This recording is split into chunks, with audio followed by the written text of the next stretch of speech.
नमस्कार, स्वागत है आप सभी का हिमाचल न्यूज बुलेटिन में। मैं आपके साथ समृद्धि यादव और आज हम आपको हिमाचल से जुड़ी हर छोटी बड़ी खबरों से रूबरू करवाएंगे। तो चलिए रुक करते हैं खबरों की ओर। पहली खबर पवंटा साहिब से। पवंटा साहिब की निजी स्कूलों में अभिभावकों पर बढ़ता आर्थिक बोझ चर्चा का विषय बन गया है। जी आपको बता दें, एक ही स्कूल में पढ़ाई कर रहे विद्यार्थियों से अलग अलग एडमिशन फीस वसूली जा रही है। इस पर लगाम लगाने की मांग को लेकर श्री पवंटा साहिब विकास मंच ने प्रदेश सरकार को पत्र लिखा है। अध्यक्ष जीएस चौहान ने मीडिया को बताया कि यह व्यवस्था अभिभावकों के लिए भारी पड़ रही है। साथ ही विकास मंच के निजी स्कूलों की मनमानी पर रोक लगाने की खत से भी अपील की गई है।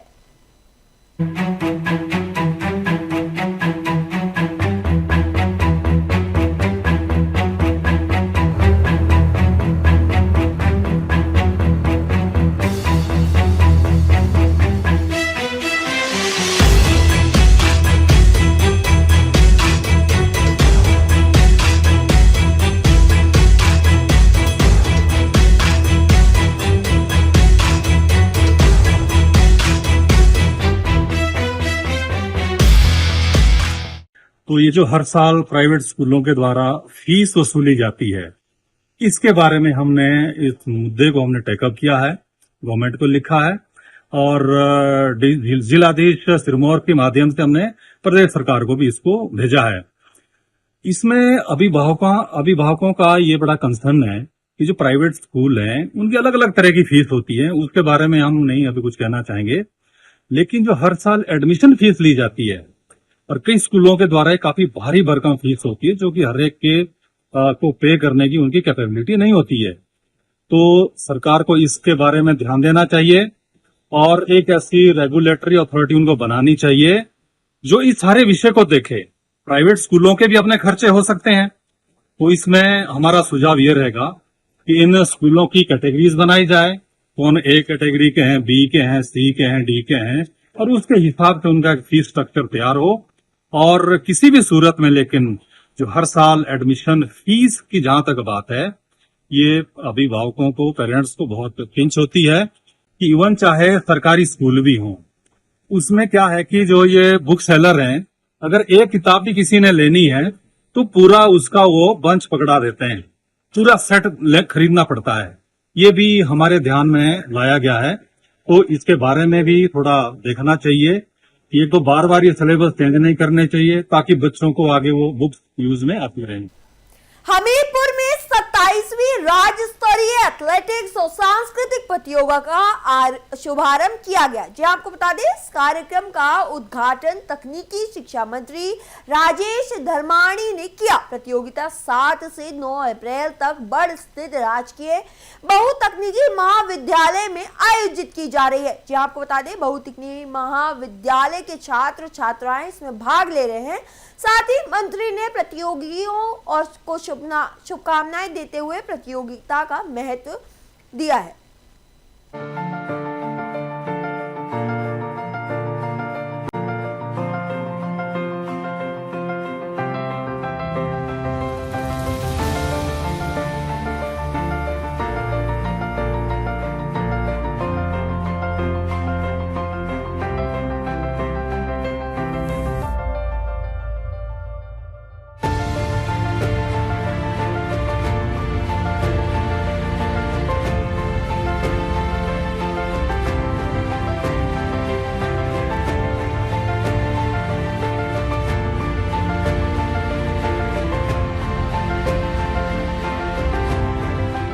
यहाँ पर ये 27th इंटर पॉलिटेक्निक कल्चरल और एथलेटिक्स मीट का शुभारंभ हुआ और इसमें 17 पॉलिटेक्निक के लगभग 850 बच्चे जो हैं वो हिस्सा ले रहे हैं।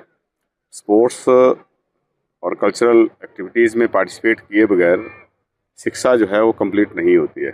बच्चों की ऑलराउंड डेवलपमेंट के लिए ये ज़रूरी है कि हम हर बच्चे की पार्टिसिपेशन स्पोर्ट्स कल्चरल एक्टिविटीज़ में एनएसएस, एनसीसी और कम्युनिटी सर्विसेज, हर तरह की जो एक्स्ट्रा करिकुलर एक्टिविटीज़ हैं उसमें उनकी पार्टिसिपेशन इंश्योर करें ताकि वो एक जिम्मेवार नागरिक बने, एक बैलेंस्ड जो है पर्सनैलिटी उनकी डेवलप हो और हर पहलू को जान सकें। लाइफ स्किल्स को बच्चे ग्राउंड में सीखते हैं, जो लेसन्स क्लासरूम में नहीं सीखते बच्चे वो ग्राउंड में सीखे जाते हैं, जो ज़िंदगी भर इनके काम आते हैं। इसलिए बड़ा महत्वपूर्ण है और हमारी कोशिश है कि आने वाले समय में हम जिन कॉलेजेस में अभी इनके लिए टीचर नहीं है, एक्स्ट्रा करिकुलर एक्टिविटीज, वहाँ भी हम इसका व्यवस्था कर रहे हैं। पहले से ही डिसाइडेड है, तो पूरे नेशनल लेवल पे, इंटरनेशनल लेवल पे और स्टेट लेवल पे एनफोर्स्ड हैं। लेकिन अब क्योंकि कई तरह से जो है हायरिंग होती है, कुछ एक जगह पार्ट टाइम करते हैं या कंसल्टेंट के तौर पे रखते हैं या जॉब वर्क बेसिस पे करते हैं, डिपेंड करता है। लेकिन जहाँ वो उनके पेरोल पे हैं वो निश्चित तौर पे मिनिमम वेजेस के उसमें आते हैं, एक्ट के अधीन आते हैं, और वो अगर कई वायलेशन कहीं पे कोई एम्प्लॉयर करता है तो उसके ऊपर कार्रवाई की जाती है। कैबिनेट मंत्री राजेश धर्माणी ने जयराम ठाकुर के बयान पर पलटवार किया। जी हाँ, बता दें, उन्होंने कहा कि बीजेपी ने कांग्रेस सरकार को गिराने की पूरी कोशिश की थी, लेकिन राज्य में जनता ने बीजेपी को स्पष्ट संदेश दिया, जिसके बाद 6 विधायक घर बैठे हुए हैं। धर्माणी ने केंद्र में कांग्रेस सरकार बनने की भविष्यवाणी भी की है। साथ ही टोल टैक्स मामले पर जनता की मांग के अनुरूप सरकार ने बड़ा कदम उठाया है।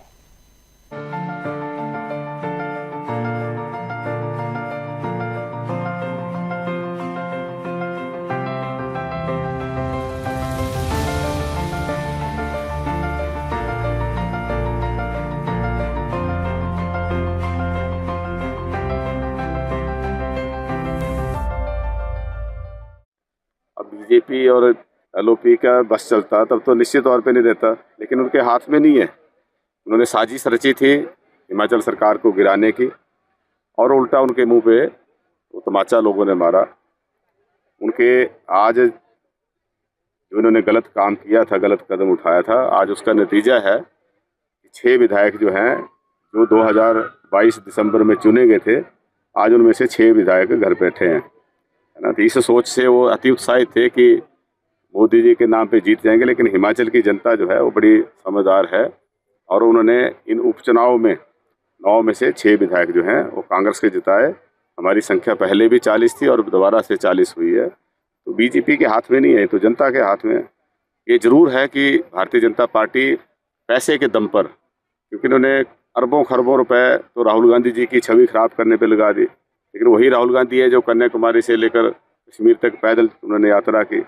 आज उनकी पर्सनैलिटी जो है वो सही मायने में जो व्यक्तित्व उनका है वो लोगों के सामने आ रहा है, और जो भाजपा ने एक षड्यंत्र के जरिए उनकी छवि खराब थी वो उसकी कलई जो है उतर रही है। वैसा ही ये जो वोटर हैं उनके माइंड को मैनिपुलेट करते हैं विभिन्न जो इनकी प्रमोशनल एक्टिविटीज़ हैं, जो पब्लिक रिलेशन एक्टिविटीज़ हैं, या जो झूठ है फैलाते हैं, लेकिन वो ज़्यादा दिन नहीं चलता। सच्चाई जो है आखिरकार सामने आती है, और ये भारतीय जनता पार्टी के हाथ में नहीं, आखिरकार जनता ही फैसला करेगी। और आप देखेंगे कि भारत सरकार भी कांग्रेस की आने वाले समय में बनेगी। हानि कोई नहीं थी, हमारी मंशा ये थी कि हम देखते हैं कि हम अपने कंस्टिट्यूंसी में देखते हैं, वैसा हर जगह है कि कुछ पंचायतें लगातार जो थी अनरिजर्व थी, कुछ पंचायतें जो है हमेशा रिजर्व रह रही थी, और कुछ में भौगोलिक परिस्थितियों के हिसाब से जैसे बिल्कुल कंटिग्यूस जो पंचायतें हैं उनमें सब में एक जैसा ही सिस्टम डेवलप हो रहा था। मतलब रिजर्व है तो सारी रिजर्व है, ओपन है तो सारी ओपन है। तो ये डीसी को ताकत देना, डीसी को अधिकार, बहुत सारे अधिकार होते हैं डीसी के पास, उसमें से अगर एक पावर और दी जाती कि वो अपने विवेक का इस्तेमाल करेंगे और सही करेंगे। हम ये ऐसा नहीं करते कि डिप्टी कमिश्नर जो है उसका दुरुपयोग करेंगे, तब तो फिर जो बाकी पावर्स हैं वो भी वो प्रश्न तो उस पर भी उठ सकता है ना। इसके अलावा हर सेक्टर में, हर चीज़ में उनके पास बहुत सारी पावर्स रहती हैं। पंचायती राज संबंधी बहुत सारी पावर्स हैं। अब वो तो जो इलेक्टेड लोग हैं उनको डिस्क्वालीफाई करने की भी पावर रहती है, लेकिन करते नहीं है ना, उसका बड़ा रेयरली कहीं इस्तेमाल होता है। ये सिर्फ एक राजनीतिक दृष्टि से इसको हर चीज़ को देखते हैं, इसलिए लोगों को गुमराह करने की कोशिश विपक्ष की रहती है। नया थोड़ी लागू किया, तो पहले से था, और इसमें उसको रैशनलाइजेशन की थी, क्योंकि जैसे NHAI का जो मॉडल था, NHAI के मॉडल को ही हमारे ट्रेड टैक्स पे उसको लागू करने की कोशिश की थी। जैसे पैसेंजर व्हीकल है, छोटे सेगमेंट में ही 5 सीटर व्हीकल था, एक 5+9 के बीच की रेंज का व्हीकल था, उनको एक बराबर किया था। लेकिन जब लोगों ने उसको स्वीकार नहीं किया तो उसको वापस ले लिया। अब तो उस विरोध का कोई गुंजाइश नहीं है कि जो पहले दरें थी वही दरें लगभग अब भी हैं। ये विरोध जो है ये इसे पॉलिटिकल फ़ायदा उठाने के लिए, एक लॉलेसनेस क्रिएट करने के लिए भारतीय जनता पार्टी, क्योंकि पंजाब में भी इनके पाँव जो है कहीं जमे नहीं है, और इनका जो सहयोगी दल है शिरोमणि अकाली दल, हालांकि आज की डेट में वो अलग हो गए हैं, लेकिन अंदर खाते हुए भी इकट्ठा होना चाहते हैं, लेकिन उनको लोग नकार चुके हैं। वहाँ मुख्य जो ताकतें हैं वो आप और कांग्रेस पार्टी ही है, भारतीय जनता पार्टी कहीं नज़र नहीं आ रही है। इनको लगता है कि शायद टोल टैक्स के जरिए कुछ हमारी नैया पार हो जाए, इसलिए इसमें अपनी जो है वो तलाश रहे हैं, ज़मीन तलाशने की कोशिश में है, लेकिन ऐसा होने वाला नहीं है। शिमला में राम मंदिर हॉल में मुस्लिम परिवार के एक रिसेप्शन को लेकर विवाद बढ़ गया है। जी आपको बता दें, सूद सभा अध्यक्ष राजीव सूद ने ये स्पष्ट किया कि बुकिंग नियमों के अनुसार की गई है। उन्होंने कहा कि इसमें किसी भी प्रकार का धर्म या जाति आधारित भेदभाव नहीं है। रिसेप्शन का आयोजन हॉल में है और निकाह मस्जिद में होगा। पहले भी ऐसे आयोजन हो चुके हैं और ये पहली बार नहीं किया जा रहा है।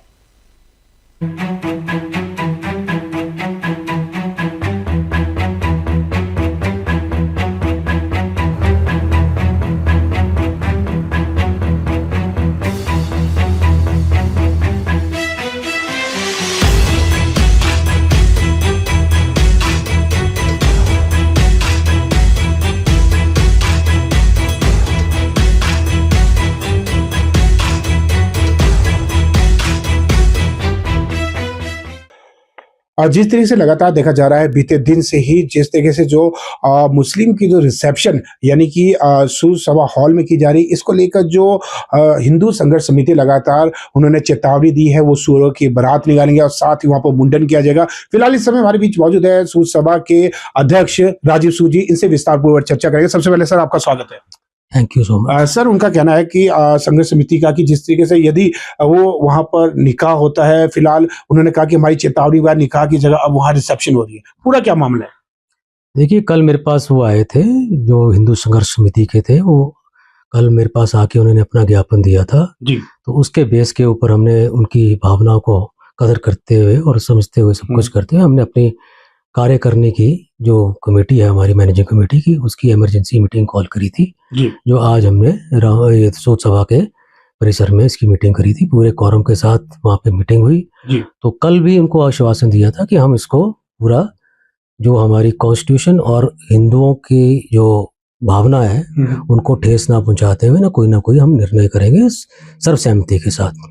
तो इसी बेस पर हमने उनको दिया था, पर लेकिन वो थोड़ा सा जंप कर गए गन और उन्होंने कल थोड़ी सी जो चीज़ें अपने हिसाब से उन्होंने दिया, उनका अपना, किसी को रोक तो सकते नहीं है, तो जो वो बोलना चाहते थे उन्होंने उसके बारे में बोला है और उसके बारे में मैं नो कमेंट्स, वो तो उनका अपना नज़रिया है देखने का। लेकिन आज जो हमने फैसला लिया है उसमें एज अ अबंडेंट कॉशन हमने जो जिन्होंने बुकिंग करवाई थी उनके बुकिंग फॉर्म्स देखे कि किस तरह से उन्होंने बुकिंग करवाई।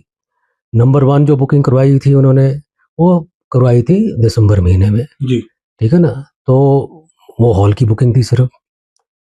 जब उन्होंने कल सुबह 6 तारीख को भी बुकिंग करवाई गैलरी की भी, ये कहकर कि भाई हमारे लोग ज़्यादा आएंगे, तो हमारे मन में भी आशंका आई कहीं ये अपनी शो ऑफ स्ट्रेंथ तो नहीं कर रहे हैं जी। ठीक है ना, कहीं होता ही है जिस तरह स्वाभाविक है, जिस तरह से पोलराइजेशन हुई है, तो उस हिसाब से हमें भी आफ्टर ऑल सूद सभा में सारे सदस्य जो वो हिंदू ही हैं और पूरे प्रैक्टिसिंग हिंदू हैं ठीक है ना, जो पूरे वेद मंत्रों के हिसाब से अपना कार्य करते हैं और जीवन व्यापन करते हैं। तो हमने भी इसको संज्ञा लेते हुए बातचीत का आगे दौर बढ़ाया और अपनी समीक्षा भी करी, उनको बुलाया गया जिन्होंने बुकिंग करवाई थी और उनकी मंशा भी ली, भाई आप क्या करना चाहते हैं ठीक है ना। कहीं क्योंकि कई र्यूमर्स थे, पहले र्यूमर था कि ये कोई शायद लव जिहाद का चक्कर ना हो कि भाई आपने लड़की जो है वो हिंदू है और मुस्लिम जो है लड़का है जी। तो वो तो पूरा ही स्पष्ट तौर पर खारिज हो गया वो वाली अजम्पशन। लड़की यहीं की है और उसके जो पेरेंट्स हैं जो आए थे मेरे पास भी, क्या सबके पास हमने उनका मीडिया के पास भी उन्होंने बाइट दिया जब यहाँ पे आए थे, तो मीडिया वाले भी मेरे पास पहुंचे हुए थे और उन्होंने देर ऑन रिकॉर्ड सेइंग डैट कि वो यहाँ पे विवाह नहीं कर रहे हैं, जो कि पहले आशंका थी। जी। ठीक है ना। और वो 1947 से पीढ़ी दर पीढ़ी वो यहाँ के रहने वाले बाशिंदे अगर हैं। सूद साहब देखा जाए अभी तक कितने आयोजन यहाँ पर जो मुस्लिम कम्युनिटी द्वारा किया गया, चाहे रिसेप्शन हो या अन्य एक्टिविटी हो? देखिए ये यहाँ पे जो कोई रूटीन में बुकिंग होती है, कोई रूटीन, क्योंकि एक हमारी जो सूद सभा शिमला है एक बहुत पुरानी संस्था है और एक कई एक्टिविटीज़ इसके अंडर आती हैं। हम क्रेमेटोरियम भी चलाते हैं, हम पाठशाला भी चलाते हैं, योगा सेंटर भी चलाते हैं, हमारी दुकानें भी नीचे हैं, हमारा ये क्या नाम है, सराय भी चलती हैं, डोमेट्री हैं, रूम्स हैं, जिसमें हर संप्रदाय के लोग आते हैं, चाहे वो टूरिस्ट बन के आते हैं या अपने व्यवसाय के आते हैं, वो बिना रोक टोक के यहाँ पे उनको आखिरी प्रश्न ये रहेगा, जिस तरीके से उनका ये कहना है कि यदि यहाँ पर वो आयोजन किया जाता है, चाहे भोज का आयोजन किया जाता है, तो वहां से जो श्री राम की जो मूर्ति है उन्हें हटा दिया जाए। नहीं, ये देखिए, ये तो सबकी मान्यता नहीं साथ में बढ़ते। हम भी प्रभु राम के हम भी भक्त हैं, तो इस टाइप से कोई हमारे कोई तरफ हिंदू धर्म जो है ये नहीं कहता। ठीक है, कुछ लोगों की अपनी धारणा होगी, तो हम प्रेशर में ऐसा काम नहीं कर सकते। हमें अपने सूद सभा की लॉन्ग टर्म, शॉर्ट टर्म, इसका पूरा देखना। हमारी सूद सभा जो है रजिस्टर्ड एक सोसाइटी में अंदर आती है, इनकम टैक्स के तहत ही कार्य किया जा रहा है। हम तो नियमों के तहत करते हैं। अब हम चाहे कॉन्स्टिट्यूशन ऑफ इंडिया की बात करें या हम अपनी जो कॉन्स्टिट्यूशन बात करें जो 1961 से बनी है, उसके बाद उसको अमेंडमेंट भी हुई, 2011 में भी हुई, 2018 में भी हुई, तो उसमें बिल्कुल क्लियर लिखा हुआ है कि भाई इर्रिस्पेक्टिव ऑफ कास्ट, क्रीड और रिलीजन हमने अपनी वेलफेयर एक्टिविटीज करनी है। और राम मंदिर में ये कार्य नहीं हो रहा है। ये एक थोड़ा सा इसमें आपको स्पष्टीकरण ये जरूर करना चाहिए कि राम मंदिर के साथ कोई जुड़ी बात नहीं है। मैं भी भावुक हो जाता हूँ, अगर जब मैं सूद सभा का सदस्य ना होता तो कभी मैं सोशल मीडिया देखता हूँ कि राम मंदिर में मुस्लिम विवाह हो रहा है, तो मैं भी उत्तेजित हो जाऊंगा। ठीक है, स्वाभाविक है ये चीज कि भाई कैसे करने दे रहे हैं। पर लेकिन ये चीजें यहाँ पे पहले भी जो है शादियां होती रही हैं। जो लड़की की बुआ आई थी आज, कहती मेरी शादी खुद 2005 में यहाँ हुई थी, और हमारे सूद बिरादरी के जो लोग हैं उन्होंने ही हमारे को बढ़ चढ़ के यहाँ पे हमारे को प्रोत्साहन किया था और आयोजन भी उन्होंने कराया था। तो एक हम किसी के, देखो हिंदू तो हम हैं ही हैं, उनकी जो उनको भावना पे ठेस पड़ा उसके लिए हम थोड़ा सा माफी भी चाहते हैं, पर लेकिन हमको अपने फोर कॉर्नर्स जो हैं उनके अंडर ही काम करना। बिल्कुल, ये थे अध्यक्ष सूद सभा के। इनका स्पष्ट रूप से कहना है कि नियमों के तहत ही जो यहाँ पर जो कार्यक्रम है वो आयोजित किया जा रहा है। अगर देखा जाए उनकी जो बुआ है, उनकी जो मैरिज है यहाँ पर 2005 में की गई थी। कामेश्वर शर्मा की रिपोर्ट शिमला से। अब वक्त है एक छोटे से ब्रेक का, तब तक देखते रहिए लोकल 7 न्यूज।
ब्रेक के बाद एक बार फिर स्वागत है आप सभी का लोकल 7 न्यूज में। तो चलिए रुक करते हैं अगली कुछ खबरों की ओर। अगली खबर शिमला से। शिमला में हिमाचल पुलिस ने अपने संवेदनशील और रचनात्मक पक्ष को प्रदर्शित किया है। जी आपको बता दें, गेयटी थिएटर में आयोजित चित्रकला प्रदर्शनी ने दर्शकों को हैरान कर दिया है। महापौर सुरेंद्र चौहान और डीजीपी अशोक तिवारी ने उद्घाटन किया। प्रदर्शनी ने साबित कर दिया कि कानून के रखवालों के दिल में भी कला और कोमलता बसती है।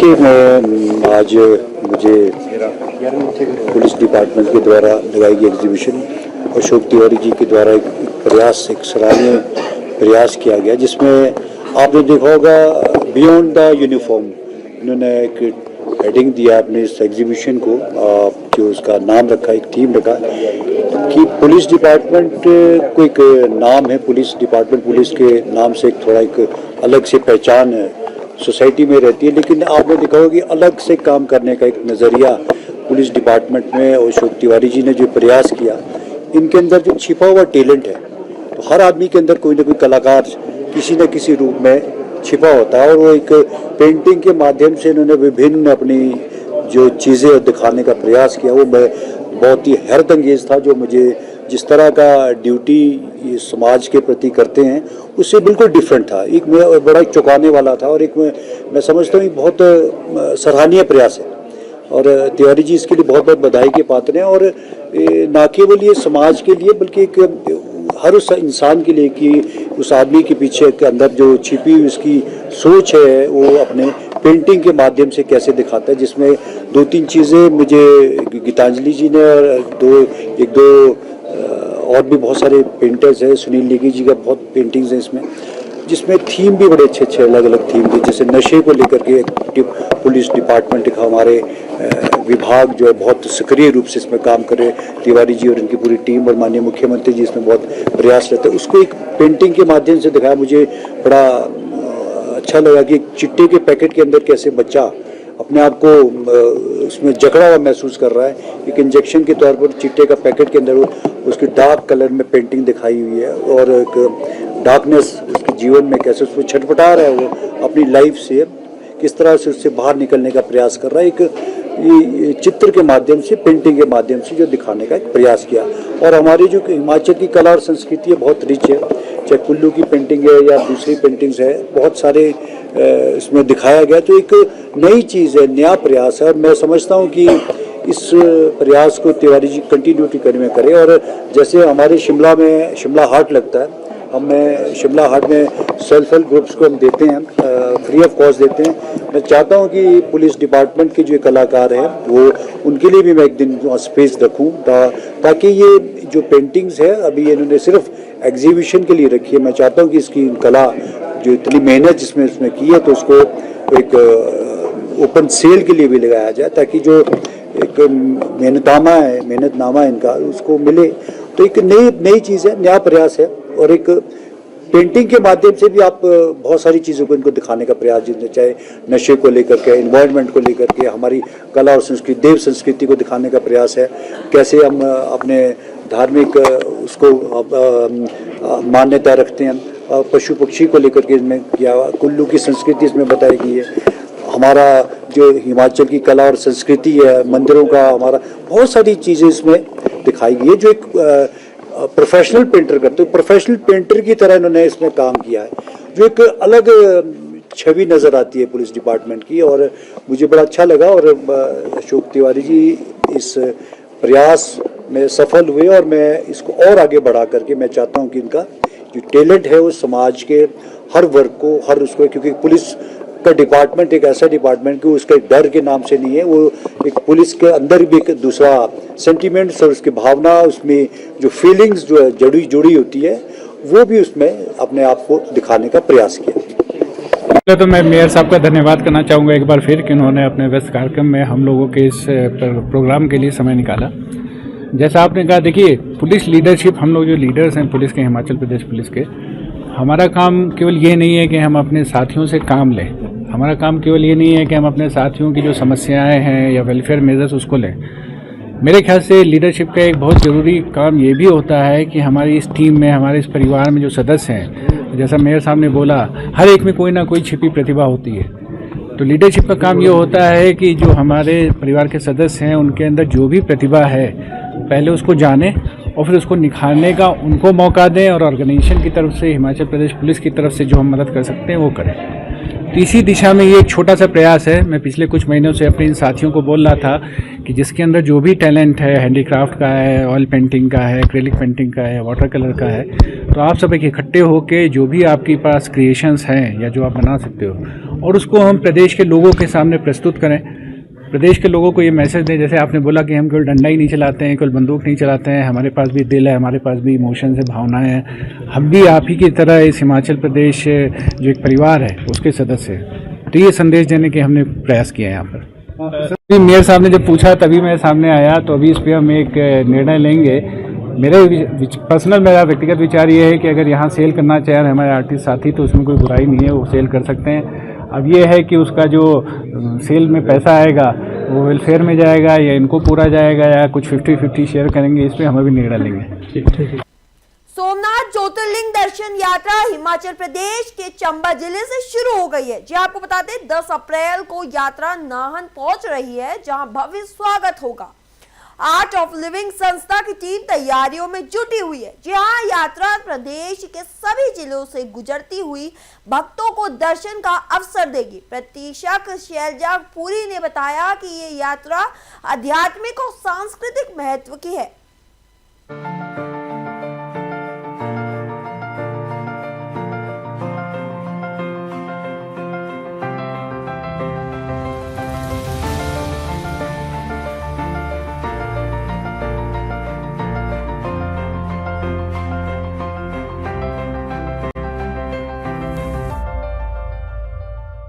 सोमनाथ ज्योतिर्लिंग के बारे में थोड़ा बताने के लिए लोगों को, क्योंकि यहाँ पे यात्रा है 10 तारीख को और कालीस्थान मंदिर में आएंगे और वहाँ पे पूजा अर्चना होगी और सत्संग, भजन और भंडारे का आयोजन है। तो ये दिखाने के लिए ये जो यात्रा है 1 तारीख चंबा से शुरू हुई है, हर डिस्ट्रिक्ट में हो रही है ताकि लोग इनके दर्शन कर सकें और इसका मतलब अपने आप को कृतार्थ महसूस कर सकें कि हम भगवान के दर्शन कर पा रहे हैं, क्योंकि सबका जाना, दूर जाना संभव नहीं है। तो इसलिए जो हमारे आर्ट ऑफ लिविंग के गुरु हैं श्री श्री रविशंकर जी, उनका ऐसा है वो है कि अब सभी लोग इनको दर्शन कर पाएँ।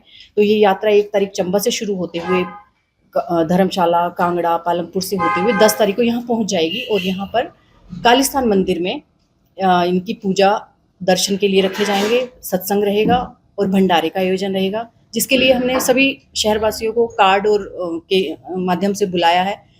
लेकिन हम चाहते हैं कि सभी तक मीडिया के माध्यम से सभी को ये संदेश पहुंच जाए ताकि वो दर्शनों से वंचित ना रहें।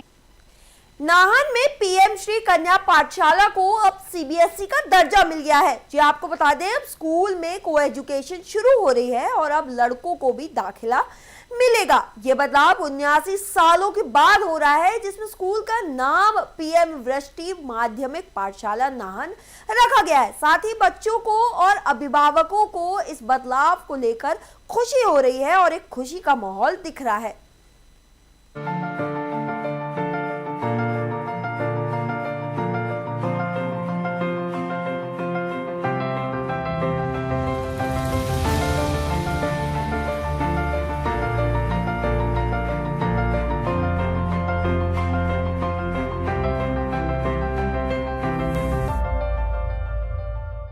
और सर 6th में हमारे पास अभी जो नए बच्चों ने लिया है वो 74 के करीब सीबीएसई में एडमिशन हुई है। इसमें बॉयज़ एंड गर्ल्स 39 गर्ल्स हैं और 15 बॉयज़ हैं।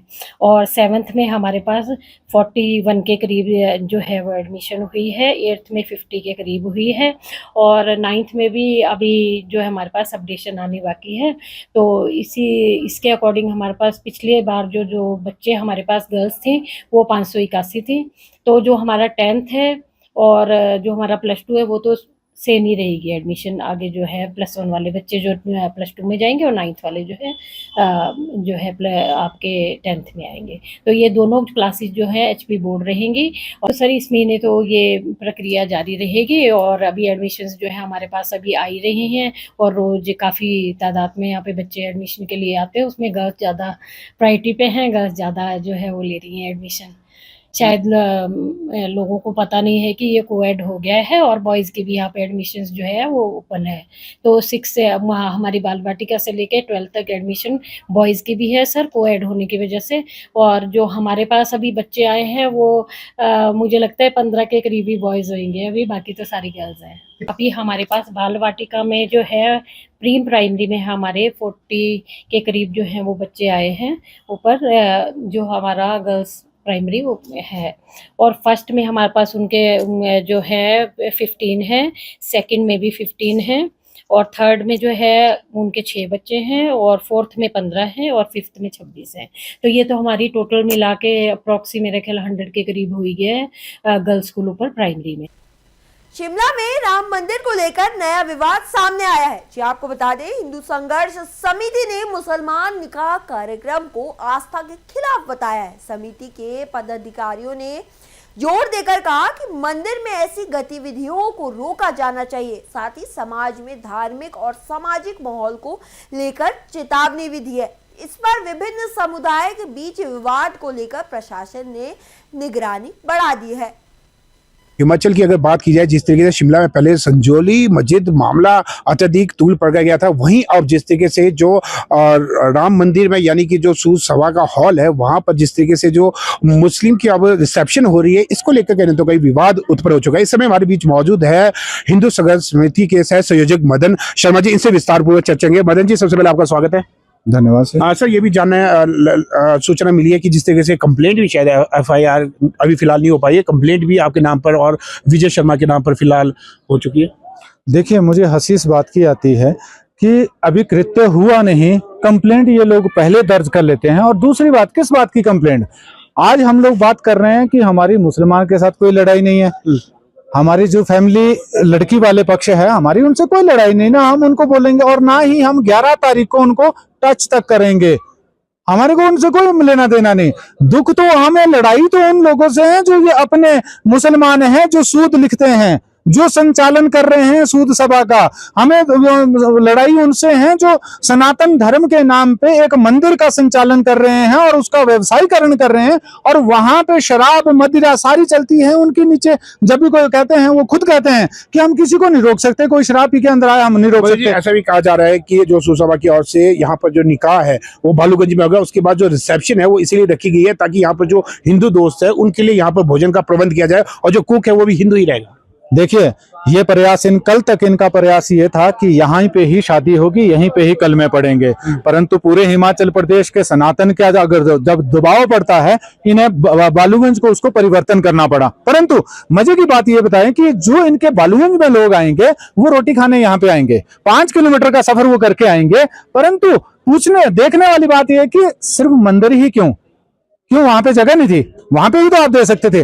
और जिन लोगों को, राजनीतिक लोगों को बुला रहे थे, राजनीतिक लोग जिस दिन इनको वोट बैंक की जरूरत होती, वोट की जरूरत होती है, तो इनके घर में बिरयानी खा रहे होते हैं, तो उनको विशेष व्यवस्था हमारे मंदिरों में ही क्यों?